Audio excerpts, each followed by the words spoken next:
बोलो श्री गुरुदेव भगवान की। अब गंगा किनारे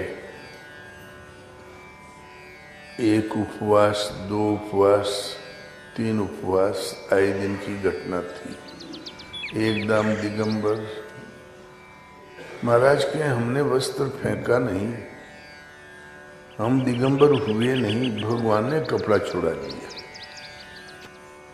आगे एक नाला पड़ गया, उस नाले का नाम था वैरगिया नाला। उसमें 3 चोर साधु बन के रहते थे, बदमाश थे, बहुत बढ़िया फर्स्ट क्लास सजे सजाए संत, माला तिलक पटाखा सब। एक नाले के उस पार, एक इस पार और एक बीच में। और वो रास्ता था ग्रामीण रास्ता। कोई आदमी जब उधर से निकले तो महात्मा है तो प्रणाम करना ही है। दंडवत महाराज,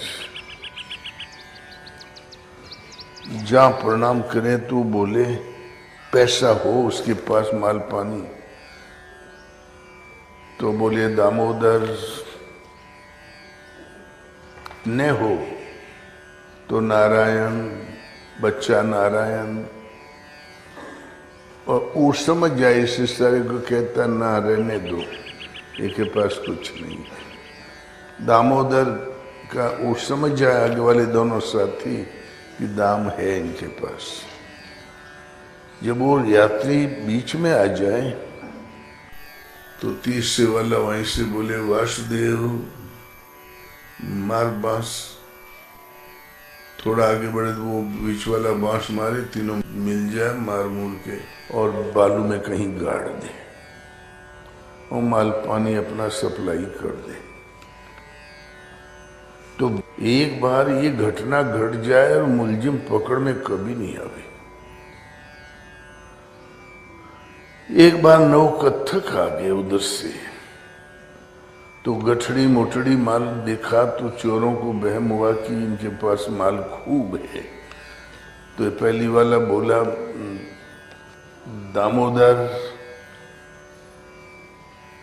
बीच वाला भी बोला दामोदर। तो बीच वाले से जहां 10 कदम आगे बढ़े तो तीनों ने मिलके बांस मारना शुरू कर दिया। तो नचनिया गवैयन की बड़ी बुद्धि होती, सड़ दिनों चित्रा गए, बोले अरे भाई ये क्या, ये गठड़ी मोटड़ी में खाली नाचने वाले कपड़े हैं और ये हारमोनियम है, ढोलक है, सारंगी है, हम लोगों के पास क्या है, ले फेंक दिया सब, कुछ नहीं है।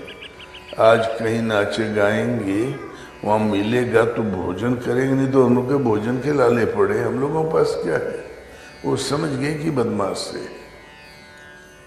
और डाकुओं के बड़ी कला होती, 8 9 10 आदमी भी कुछ नहीं, 3 के सामने। उसके पास तो युक्ति होती है, जुगाड़ होता है, शस्त्र होते हैं। और निहत्ते आदमी क्या होता है, हमला कर दिया तो बोले यार ये तो धोखा हो गया, अच्छा तो तुम लोग नाच ही सुन दिखाओ। तो सब मिलके बढ़िया नाच सुन दिखाने लगे। तो सारंगी वाला बोला, धुन निकाला, नवकथिक नचावे 3 चोर, नवकथिक नचावे 3 चोर। सब समझ गए वो। तो बोले ये 3 हैं और हम 9 हैं। तो दूसरे तबलवा वाला धुन निकाला, तबला बाजे धीन धीन, तबला बाजे धीन धीन। तो हारमोनियम वाला बोला 1 1 पर 3 3, 1 1 पर 3 3। तो सब छट गए, एक एक के पीछे हो गए, 3 इधर 3 इधर 3 इधर। बोले क्या कर रहे हो, बोले ये डांस है हजूर।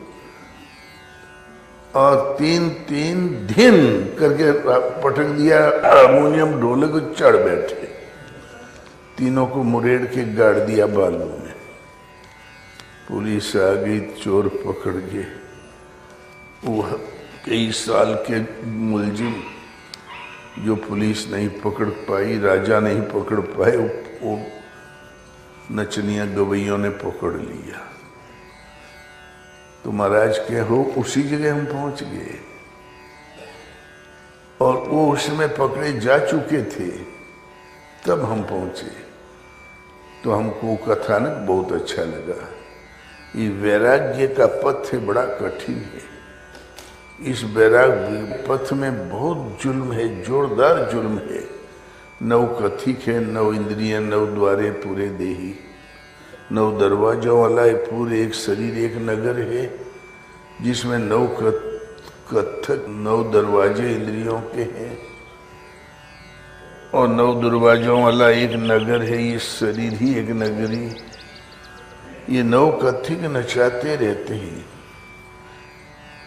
तीन चोर सतरजतम त्रिगुणमयी प्रकृति है। कभी सात्विक गुण खींचता, कभी राजसी, कभी तामसी। ये काम, क्रोध और लोभ भगवान कृष्ण ने तीन कोई बल दिया है। त्रिविधम निर्कषेदम द्वारम नाशन मात्मनः काम है, क्रोध तथा लोभ, तस्मात् देतत् त्रयम् त्यजेत्। यही प्रबल शत्रु है। इन तीनों को त्याग देना चाहिए। इन तीनों को त्याग देने पर ही उस कर्म की शुरुआत होती है, उस गीतोक्त कर्म की शुरुआत होती है जो परम कल्याण को करने वाला है। और हम जो कर्म करते हैं काम की पूर्ति के लिए, क्रोध बदला लेने के लिए, लोभ आगे वाली समस्या को हल करने के लिए, और भगवान कहते हैं तीनों ही प्रबल शत्रु है। त्रियम त्यजेत्, इन तीनों को त्याग देने पर ही इस गीतोक्त यज्ञार्थ कर्म, नियत कर्म की शुरुआत होती है। तो वैराग्य के नाले में नौ कथिक, नौ इंद्रियों को नचाए पड़े तीन चोर, काम, क्रोध और लोभ। इसमें बहुत जुल्म है। इनको जीते बिना कोई इस नाले को पार नहीं कर सकता। एक एक पर तीन तीन नाम रूप लीला धाम, संयम साधना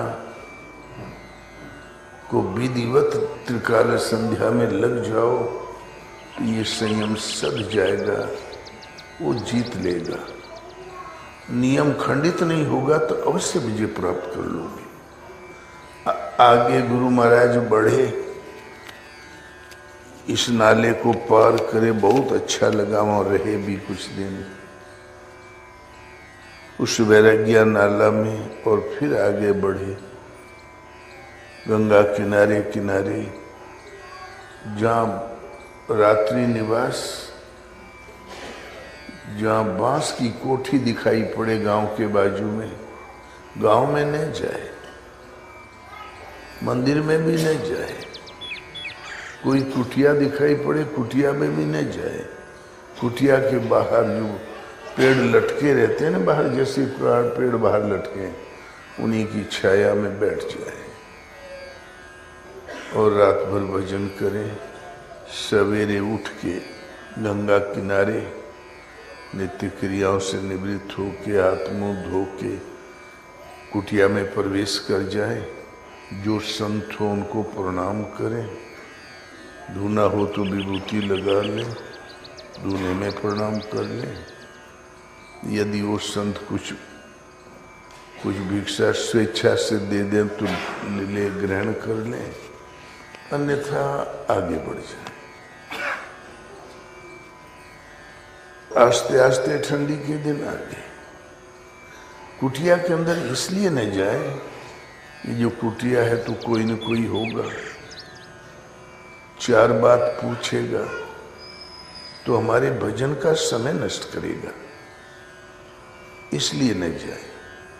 कहेगा योग पट क्या है, प्रेम पट क्या है, अखाड़ा कौन, द्वारा कौन, देवी कौन, देवता कौन, ये महात्माओं के अखाड़ों के कुछ नपे तुले नाम है। ये गुरु घराने की पहचान है एक चपड़ास से। और महाराज के ने अखाड़ा ने द्वारा। गुरु महाराज तो आकाशवाणी से मिले थे, भगवान ने ढूंढ के दिया था। अब कौन सा अखाड़ा द्वारा बतावे। जब कोई बहुत तंग करे, बोले भैया मुंह द्वारा है, पेटे अखाड़ा है, क्या बताई तो के। तो आखिर 10 मिनट हमारा समय नष्ट करेगा भजन का। ठंडी के दिन आ गए, शरीर पर एक भी वस्त्र नहीं। तो फिर गांव के किनारे जब बांस की कोठी दिखाई पड़े, तो बांस की कोठी से थोड़ी दूरी पर बैठ जाए। जूते खेतों में, ढेलों में। शाम का समय, कोई गाय लेके जा रहा, कोई बकरी लेके, कोई सिर पे बोझा लेके जा रहा है। किसान आ रहे हैं, जा रहे हैं। आना जाना जहाँ बंद हुआ, हल्का झुलमुल अंधेरा सा हुआ, तो उठ के चले गए कोठी में। बांस की परिक्रमा करके देखा, हवा उधर की है तो इस तरफ थोड़ी जगह झाड़ लिया, बैठने भर की जगह ठीक कर लिया और बैठ गए। रात में 1 या 2 बार नीचे का पांव ऊपर, ऊपर का पांव नीचे कर लिया। ठंडी लगे, रोआ फूट जाए, अरे माघ के महीने की ठंडी, लेकिन जब मन सूरत ध्यान में लग जाए तो भीतर से गर्मी फेंक दे। बाहर में चमड़ी के ऊपरी भाग में ठंडी रहे, भीतर में ऐसी गर्मी रहे जैसे रजाई ओढ़े हों, बस बढ़िया रात पार हो जाए। इसी तरीके से जाड़ा बीतत चला गया, आगे बढ़ते चले गए। यही महाराज की कुटिया रही, बांस की कोठी। और गंगा किनारे बांस की कोठी कहीं न कहीं मिली जाए। कुटिया मिले तो भी उसमें न प्रवेश करें, क्यों? कुछ न कुछ पूछेंगे, हमारा भजन का समय नष्ट होगा। चलित ध्यान चलते जाए, ध्यान करते चले जाएं। सुमरन में धुन लग गई तो फिर रास्ता कब कट गया, कितना कट गया, मतलब नहीं। क्यों, कहीं जाना तो था नहीं। सूरत लग जाती है तो चलते हुए ध्यान बहुत बढ़िया होता रहता है। अभ्यास बस पांव आगे पढ़ते रहते हैं, हम नहीं चलते, पांव चलते हैं, मन चिंतन में चलता है। कभी कभी रात को 12-1 बजे, 12 बजे करीब ध्यान उचट जाए, तब महाराज कहें इतनी ठंडी लगे, लगता आज शरीर ये छूट जाए, गुड़गुड़िया लग जाए। तो हम लोग पूछे महाराज तब क्या हो? बोले तब फिर उठ के सपाट दौड़ लगाई। ठंडी है, हवा चल रही है, सपाट दौड़ लगा में, एक फरलांग जाए और एक फरलांग आए तो बाहर वाली गर्मी बढ़ जाए और फिर आके बैठ जाए। बाहर वाली गर्मी शांत होते होते ध्यान लग जाए, भीतर से गर्मी फेंक दे, फिर विधिवत रात पार हो जाए, फिर यूं करती, फिर कोई खतरा नहीं।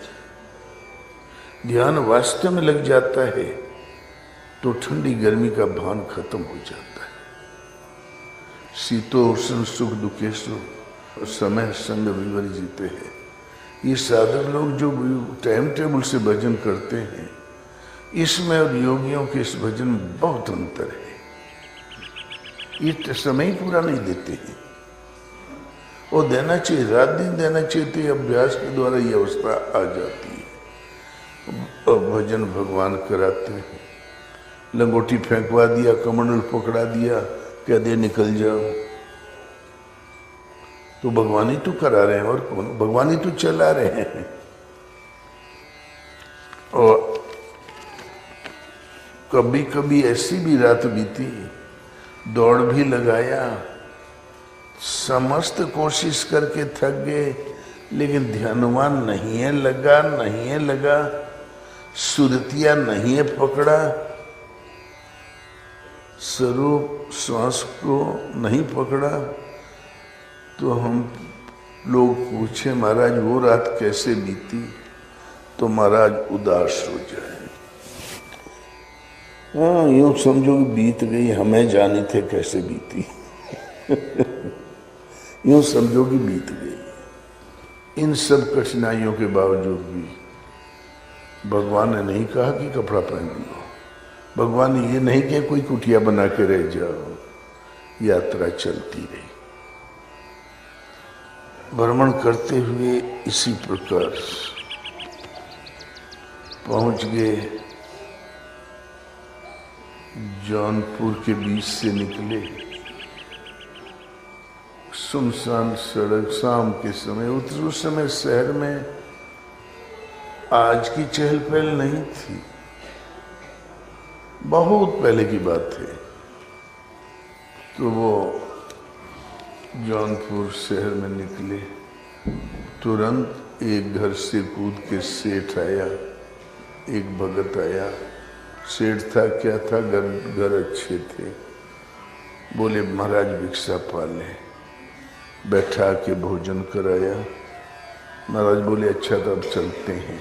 बोले रात को कहाँ जाएंगे, हम कहीं एकांत जगह में बैठ के भजन करेंगे।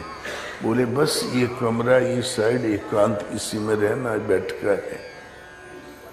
बोले नहीं, इस एकांत से हमारा काम नहीं चलेगा, हम जाएंगे और कहीं शांत एकांत में, या मकान भी न हो।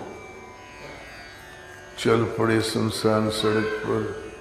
शहर तो शहर, कहीं गलियों का अंत ही न दिखाई पड़े। शहर तो लंबा चौड़ा होता है ना। निकल 1-1.5 किलोमीटर, 2 किलोमीटर, एक जगह सुनसान दिखाई पड़ गया। ऐसे घूम गए उसकी ओर। एक कुआं था, कुएं के ऊपर घूमे। कुएं की जगत थी 3-4 फीट, 3 फीट करीब ऊंची, 3.5 फीट। जगत के नीचे बालू में बैठ गए, आड़ में। वो था कब्रिस्तान, जहाँ भजन में बैठे। महाराज के भजन का नियम था आंख बंद करके भजन नहीं होता, भजन सदैव खुली आंख में होता है। शंकर जी की मूर्ति देखते हो ना, सदैव भोलेनाथ की आंखें आदि खुली है। सही पूछो तो भजन की यही मुद्रा है। आंख बंद किया तो आंख बंद में नींद भी आती है, भजन भी होता है। भजन और नींद में जहाँ झगड़ा हुआ तो नींद जीत जाती है। इसलिए तो निद्रा को मौका ही मत दो, आंख खुली रखो, तो फिर नहीं दिखाई पड़ेगी। निद्रा जयी होने में अभ्यास की जरूरत है, तगड़े अभ्यास की। 2-4-6 महीना जब रगड़ के अभ्यास किया और फिर आंख खुली, एक बार सूरत लग गई तो आंख खुली की खुली रहेगी। हम लोगों का अभ्यास बन गया तो फिर अभी छूट गया बहुत बुरी तरह। अब जब एकांत पकड़ लें फिर ठीक होगा। बोलो श्री गुरुदेव भगवान ने की जय।